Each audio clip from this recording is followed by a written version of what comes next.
Perkenalkan, nama gue Alfian. Tapi ya pada faktanya waktu itu emang gue tertarik banget sama bahasa Jerman dari gue SMA. Bahkan dari gue akhir SMP itu gue udah mulai suka sama bahasa Jerman. Sebelum itu jauh lebih terlambat, you make a move. Halo semuanya, gimana kabarnya? Kayaknya gue gak bakal bilang welcome back to my video atau kembali lagi di video gue, karena menurut gue itu udah terlalu klise. Udah banyak orang yang gunain, dan kayaknya gue gak bisa gunain gitu dah. But anyway, gimana penampilan gue? Gue udah pakai helmet kampus gue kesayangan yang lama, dan di dalamnya jersey. Gue udah kayak kakak-kakak yang expo SMA gitu, yang halo dek, mau masuk jurusan apa?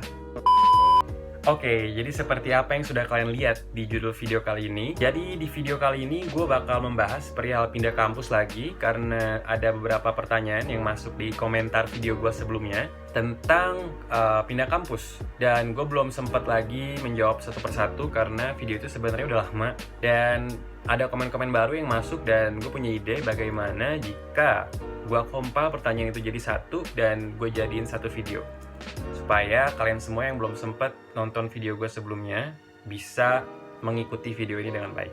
Tapi ada yang berbeda. Di video kali ini gue bakal ceritain semuanya, nggak ngalor kidul kemana-mana. Gue akan menjawab pertanyaan-pertanyaan yang ada di komen video gue sebelumnya. Jadi buat kalian yang belum lihat video gue sebelumnya, silahkan lihat. Kalian bisa langsung klik aja link di description box yang udah gue cantumin. Oke, langsung masuk aja ke pertanyaan yang pertama dari Alim Ramadan.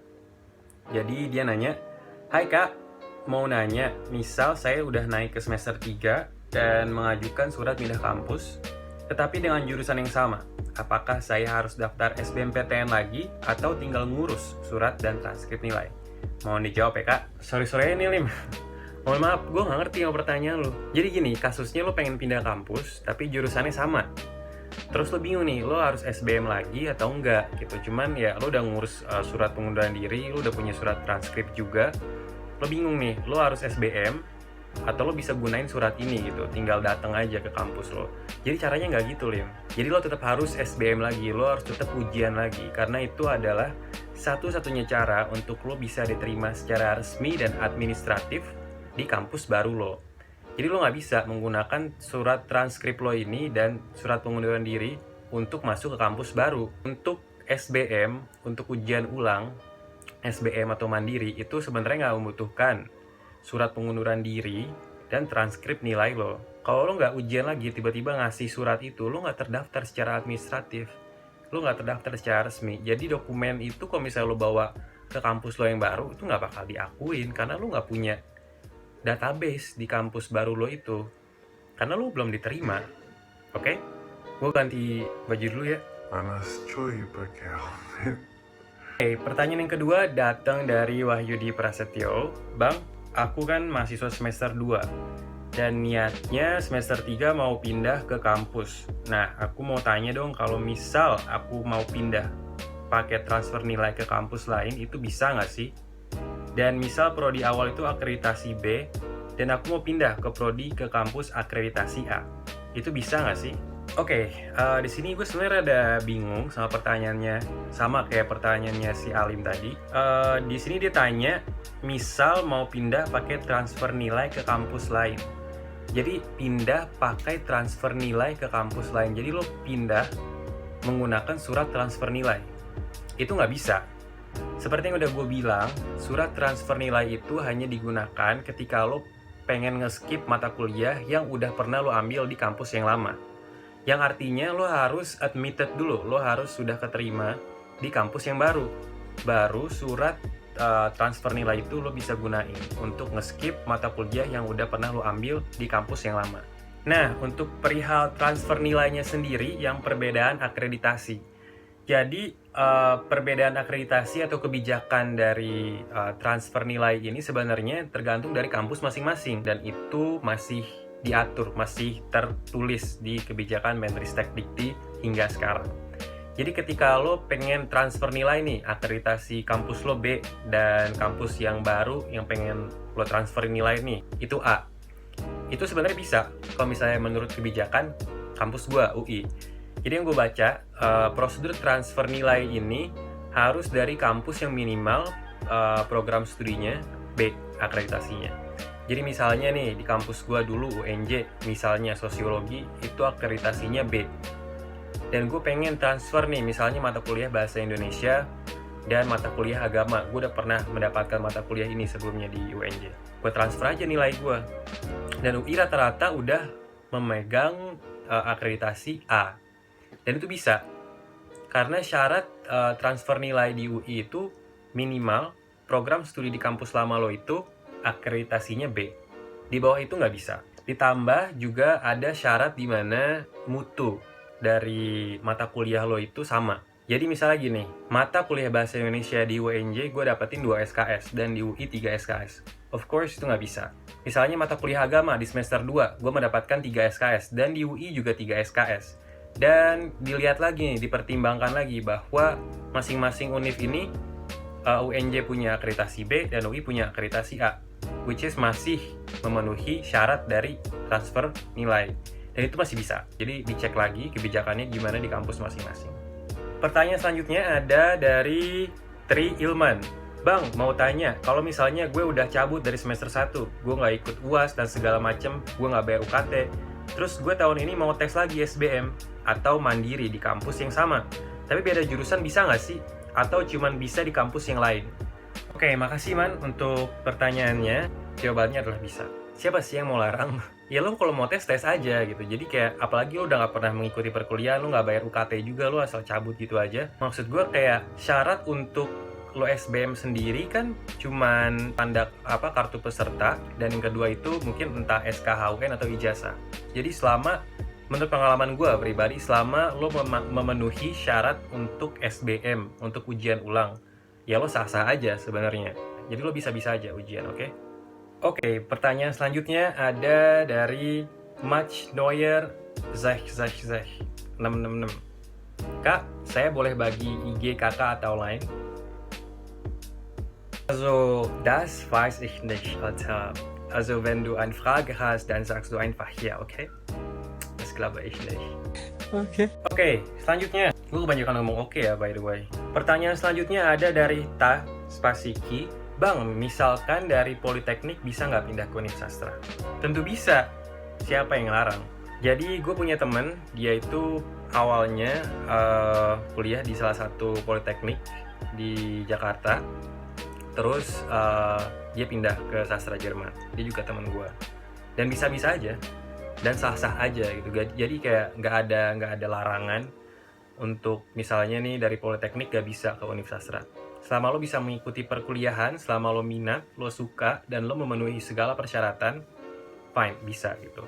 Mau lo dari universitas sebelumnya, mau lo dari PAUD misalnya, mau lo dari TPA, kayak pesantren, dari Politeknik, selama lo masih memenuhi persyaratan, bisa kok. Oke, pertanyaan selanjutnya ada dari MS Blank. Ya pokoknya itulah ya. Ada email nggak ya? Gue mau ngundurin diri kak dari Undip, dan udah download surat dan udah diisi juga kak. Udah bicara sama keluarga juga. Tapi masalahnya aku masuk lewat SNM. Takutnya kalau asal kabur, indeks sekolah gue turun. Kasian juga sama adik kelas aku. Kalau menurut gue sih, lu nggak bakal kayak indeks penerimaan sekolah lu tuh nggak bakal turun selama ketika lo dapet jalur undangan itu, lo daftar ulang. Jadi lo nggak main asal kabur aja ketika lo dapet, lo malah ngambil SBM gitu. Lo nggak daftar ulang nih SNM. Nah itu mungkin kalau menurut gue berpengaruh ke indeks penerimaan. Cuman kalau misalnya lo udah dapet dan lo daftar ulang dan lo terserah tuh lo mau menjalani perkuliahan atau enggak, lo mau bayar UKT atau enggak, pasti bayar UKT lah ya supaya admitted sebagai mahasiswa resmi di sana. Cuman asalkan lo daftar ulang, menurut gue lo nggak bakal mempengaruhi indeks penerimaan sekolah lo untuk yang SNM karena lo nggak kabur gitu aja. Tapi setelah setahun lo mengalami perkuliahan itu, lo mau pindah, nah menurut gue tuh nggak ada pengaruhnya apa-apa sih karena lo udah bertanggung jawab atas pilihan lo. Oke? Jadi gitu sih kalau menurut gue. Oke, selanjutnya ada dari Taufik Ramadan. Bang, kalau misalnya kita mau pindah dari PTS ke PTN, kita kan pastinya harus fight di jalur SBMPTN tahun berikutnya. Nah, itu andai kata kita keterima, itu kita harus ngulang dari semester awal kita di PTN atau enggak. Nah, untuk prosedur pindah itu perlu nggak sih andai kita keterima di SBMPTN sesuai dengan prodi kita? Nah, di prodi yang lama sama kayak di PTN Andi. Jadi gini, mau itu jurusan lo sama, mau itu jurusan lo beda, lo tetap harus ngulang dari awal. Misalnya gue udah ngambil nih di UNJ, misalnya akuntansi. Kan di sini contoh lu ngasih akuntansi nih. Gue udah ngambil nih akuntansi di kampus lama gue. Terus gue pindah nih ke UI, ngambil akuntansi lagi. Tetap harus ngulang. Gini, karena nggak semua mata kuliah itu lo bisa transfer nilainya, karena ada banyak konsiderasi. Tapi kalau memang di satu kasus ini ternyata memenuhi semua, ya lo bisa transfer nilai. Tapi menurut gue nggak bakal semua. Karena ada banyak konsiderasi untuk transfer nilai tersebut. Jadi kalau di kasus gue sih, gue dari sosiologi ke sastra Jerman, gue ngulang dari awal. Terlebih, gue juga nggak ngurus transkrip nilai dan surat pindah. Jadi otomatis gue kayak ngulang lagi dari awal. Bener-bener kayak mahasiswa baru angkatan 18. Gue nggak bisa transfer nilai karena gue nggak punya transkrip. Nah, untuk prosedur pindah sendiri, menurut gue itu kayak ibaratnya kalau dalam sholat nih ya, itu namanya sunnah muakkad. Itu adalah sesuatu yang sangat-sangat direkomendasikan. Nah, jadi ya gue rekomen banget nih buat lo kalau mau pindah, urus surat pindah gitu. Karena di situ waktu awal-awal lo masuk, lo di welcome secara formal. Lo disambut nih di kampus lama lo. Masa lo pindah, lo cabut gitu aja, nggak pamit. Walaupun lo diterima di prodi yang sama gitu dari kampus lama lo. Jadi in conclusion, untuk pertanyaan lo ini, mau jurusan lo sama atau beda di kampus baru, lo harus urus aja surat pemindahan diri lo dari kampus lama ke kampus baru. Dan untuk yang pertanyaan lo harus ngulang atau enggak di kampus yang baru ketika lo pindah, tentu lo harus ngulang. Karena ada beberapa mata kuliah yang emang lo nggak dapet di kampus lama, dan mungkin lo bakal dapat di kampus baru, dan itu hanya ada di semester-semester tertentu. Ya mungkin untuk lo bisa nge-skipnya beberapa mata kuliah, nah makanya itu gue bilang urus surat transkrip tuh. Oke? Pertanyaan selanjutnya ada dari Zaidan27. Kenapa gue nggak ngambil pendidikan bahasa Jerman UNJ? Good question though. Karena gini, gue emang dari awal itu nggak minat yang namanya ngambil jurusan pendidikan.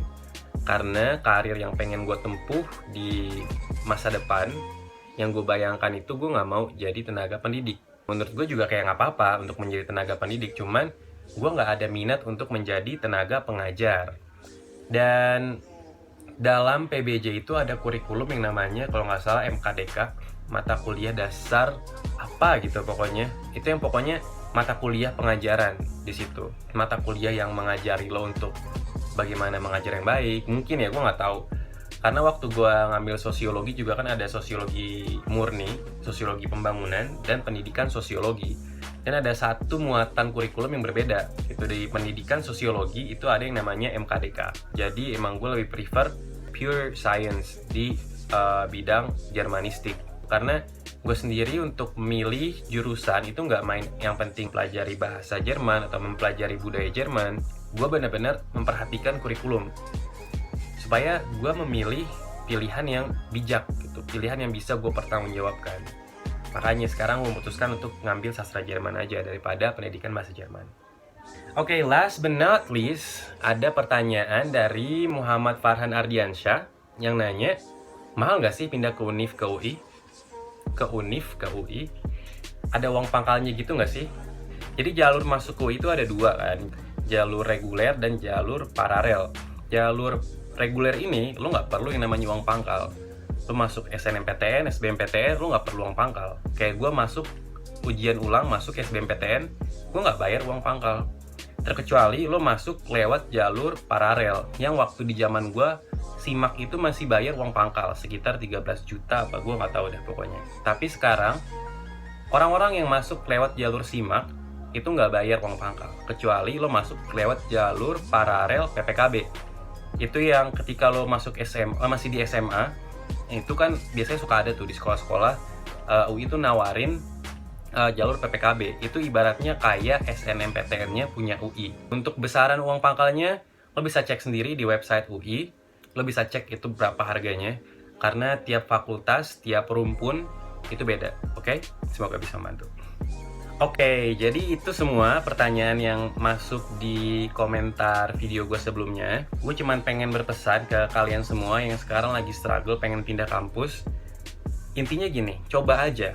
Kalau misalnya kalian ada keraguan, cari jawabannya. Dan gue juga pengen ingetin buat kalian semua untuk bertanggung jawab atas pilihan studi kalian. So make sure itu adalah hal yang kalian pengen lakuin, yang kalian pengen perdalam, yang pengen kalian pelajari lah ibaratnya. Akhir kata di episode pindah kampus, masuk UI dan lain-lain ini, gue cuma bisa bilang semangat terus buat kalian yang sedang mengejar mimpi studi kalian, mimpi apapun kejar terus, semangat terus. Semoga video yang udah gue buat ini bisa menjawab keraguan kalian. Buat kalian yang masih ragu, masih nggak tahu harus ngapain, atau ada hal yang emang gue kurang jelas ngejelasinnya, bisa langsung aja nanya di komentar, oke? I'll see you in the very next video. Ciao!